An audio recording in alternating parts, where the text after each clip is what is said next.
Good morning, it's Johnny Boy, and I'm back in my office.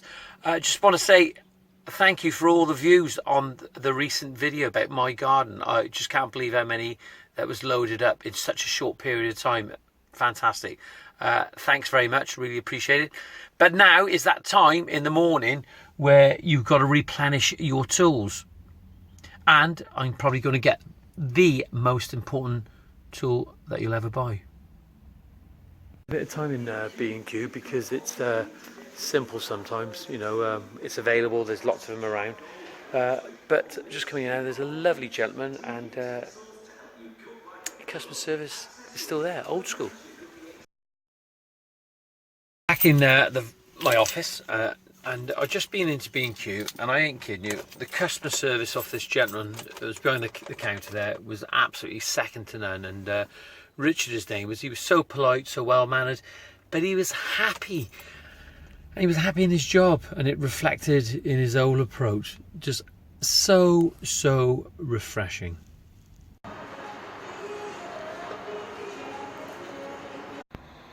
Well, there it is, probably the most important tool you ever have.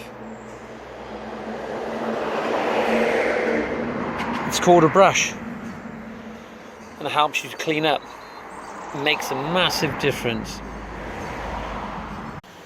Well, this is what I'm going to be doing this morning. That wall there has to be painted, and I'm not quite sure whether you're going to like the colour of the paint, but it's the choice the client's made, and I think it'll be okay.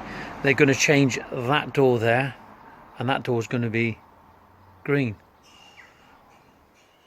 So, applying a design principle of unity and cohesiveness, we're going to paint that wall green. Well, as you can see on that wall, there are a few trowel marks. So I'm going to seal it first. I'm going to unibond it, mix the solution up. Hopefully it will show up the marks a little bit more, and then you'll just see down there where it's been knocked off. So, and then I've got an exterior filler that I'm going to use on that, and then we're going to put a coat of Unibond on, seal it, stop the suction of pulling the paint through, and it'll cover better and it'll look much better, of course. And then what we're going to do, we're going to go over where we see all those little holidays, we call them, all those little marks, all those scuff marks, and we're going to fill it.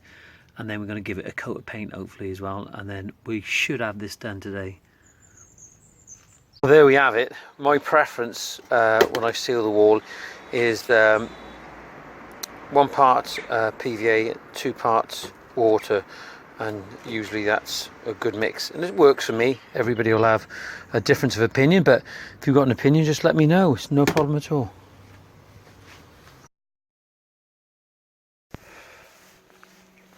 Well, good morning.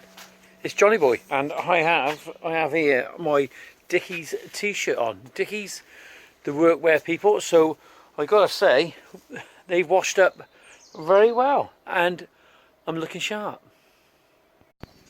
Well, I've just put a couple of coats of the Unibond on the wall. I don't want the paint drying out too fast, and you just have to use loads and loads of paint when the cement and the mortar, the render, starts sucking that paint through. By using a Unibond, it probably reduces the maintenance as well. It just goes on better, and you get a better finish and covers all those little undulated shapes that you have in the wall. And I'm going to go over there anyway. But look, I just had a phone call from a garden designer, and there's a big difference between landscapers and garden designers, and certainly with plants people as well. I like to think that I tick a lot of the boxes. I studied at Pershore and learned about plants and design, and my construction knowledge was pretty good at the time. That's my opinion of it. You may have a different opinion, but what I found when I spoke to this designer just then was that he's a great believer in, you don't need a huge budget to produce something that's beautiful, and that was so refreshing to hear, especially at this time of the year with Chelsea going on, when there's those gardens being built where it's costing hundreds and hundreds of thousands of pounds to build some of them.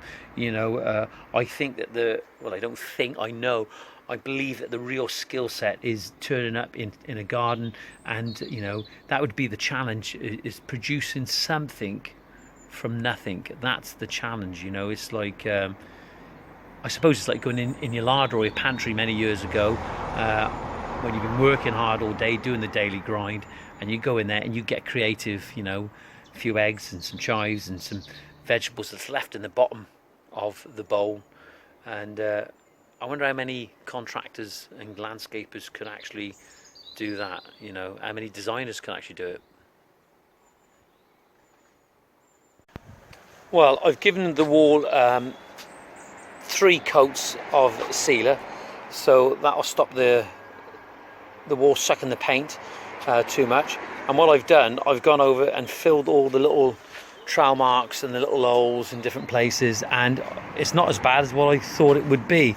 Obviously when I put that first coat on, it will show up a little bit more, but I can go over it again then. So we could give that 10 minutes, let that dry. It's a fast drying exterior filler.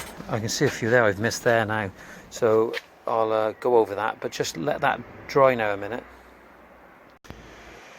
Well, here it is. This is a Dulux trade paint that the clients actually picked up. It actually contains a fungicide to inhibit mold growth, etc.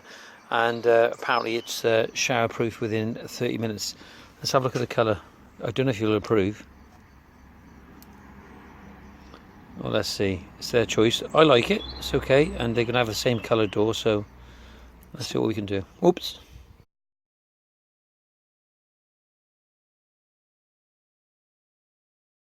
Well, there you are. There's the first coat, if you can see it. It's a bit difficult to see the light on it now. There's a mark there. I've got to go over and rub it. There's a few marks on here, but when you put the first coat on, you start seeing there's a little hole there. You see that I've got to fill up, but I've got the filler for that. There's not many, and I've just got to go and rub it down in places, but that's the colour. You can appreciate it from this angle. It's very difficult to try and get the camera so you can actually see it. I don't know if you can see it from there. So there we are. So I've got to touch up in places. I've got to rub down in places. So I'll let that dry now. It won't take long to dry, and then we'll see what the second coat looks like.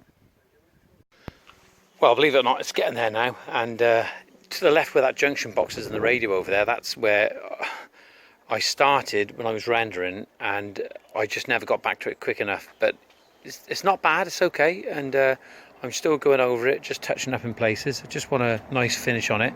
But again, it doesn't have to be absolutely perfect because it is a Mediterranean garden. You can see on that side, I haven't had to do so much. But I just want it, I know when it gets to that point where I think that's enough. But I'm going to let that dry now. I'm going to give it another coat, and then I'm going to see what that looks like.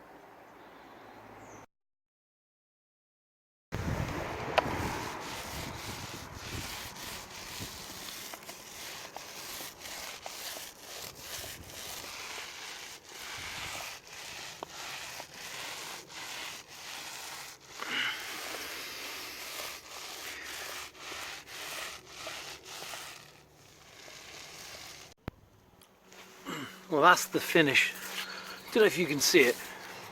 That's the finish of the wall. It's got the odd little mark on it, but it's a Mediterranean wall. It's, you know, that's what it's meant to look like, you know. So whether it's what they're looking for or not, I don't know. So, but either way, if we have to address that, it's had 2 or 3 coats now. So I'm going to leave it at that for now. That's it now. I've got to get some glasses. I keep squinting at the moment because of the sun, and that's no good for you.